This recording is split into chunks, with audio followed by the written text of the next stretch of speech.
Sabado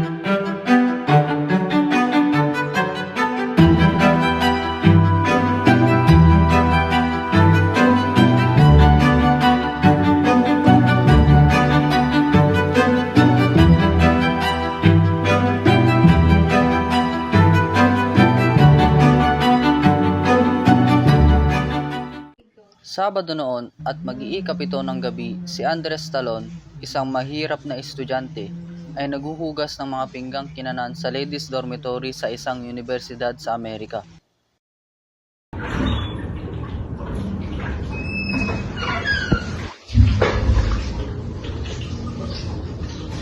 Kung sisira ka lang, Ali, itanong mo kay Andres kung ano naging karanasan niya sa Amerika. Sige nga, Andres. Linggo rin naman bukas. Hindi ba tayo magpuyat? Alam niyo ako ay may pagkahampas lupa. Wait lang.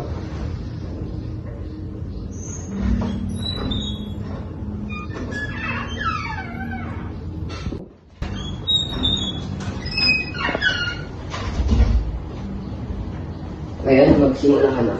Saan niyo ako gustong magsimula? Nung dumating na dito sa Amerika. Mapapahirapan ako nito. Sa San Francisco bumaba si Andres at ang paghuhugas ng pinggan ang unang naging hanap buhay. Naging manggagawa sa iba't ibang bayan ng California.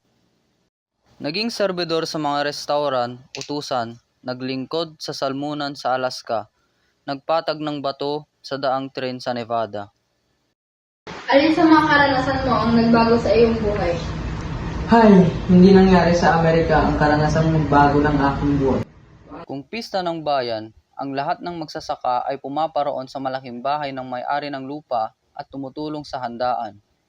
Isang pista nga ay isinama ako ng aking ama upang tumulong.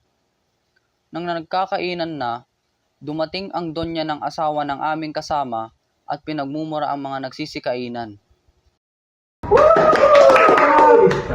Aba, at magsisikain na ang mga dukha. Masinuunan niyo pa ang iyong bituka kaysa sa mga bisita, mga timawa. Kaya buti naman ng iyong ama.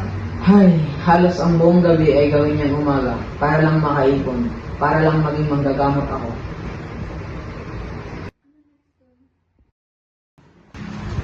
At nang ako'y nakatapos sa intermedia, ang malalim na kalungkutan, si ama'y nabutan ng ulan sa tanghaling siya ay nagbubungkal ng lupa. At nagkasakit siya ng pulmonya at namatay. Maupo kayo, Bill at Alice, hindi pa ako nagtatapos. Ubus na lahat ang kaunting naiipon ni Ama. Uli na akong lubos at wala pa ni isang sentimo. Subalit, isinumpa ko sa aking sarili, sa harap ng bangkay ng aking ama, na ako ay pilit na mag-aaral. At ako ay magiging manggagamot. Hahanapin kong pilit ang tagumpay na siyang alikha ng mga Nauunawaan kita ngayon. Bakit? Naging hiwaga pa ako sa inyo? Oo, isang hiwaga sa akin. Alam kong ikaw ay isang mabuting tao. Masipag ka at matalino at magalang. Ngunit tila ayaw mong makihalubilo sa iba. Tila ayaw mong ikaw ay makagalang. Ibinubukod mo ang iyong sarili. Tila may lihim kang lakad at ang lahat ng nasa paligid mo ay makakaabala sa iyo. Napapansin ko na, maluwag mo na sinusubaybayan si Andy. Anong masama riyan? Naluwal na ating kasama si Andy. Wari ay malayo siya, gayong kailapit ay kalayo. Mayroon ka naman gayong araw-araw ay nagkakabuluan balikat ay di matawag na talaga na ang loob. Lumalabas pa yata ang malaking tao ako. O kaya doon naman. Hindi maraming tao o dungo ang ibig sabihin. Tila hindi mahalaga kay Andy ang magkaroon ng maraming kapalayaang loob. Mapupuyat ang malugha sa Alice. Ayan ang sinasabi. Ang magaling na kaibigan kong Pilipino ay Takbuhin. Ayan pa lamang, sumasarap ang usapan. Sa kapatalinis, tayo na, walang mangyayari sa akin kung ang manok ay Takbuhin.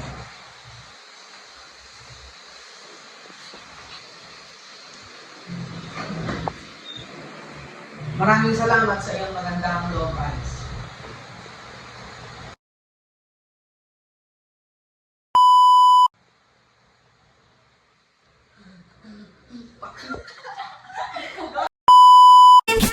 Ako'y kinilig, bakit kayo lapit ako'y nanginginig?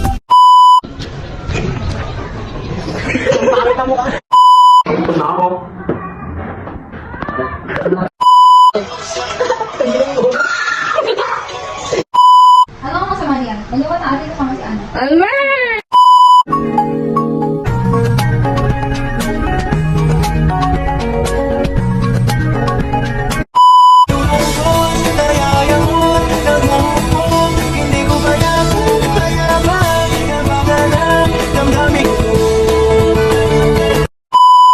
Alis na kami, Alis. Maraming salamat sa iyong tulong.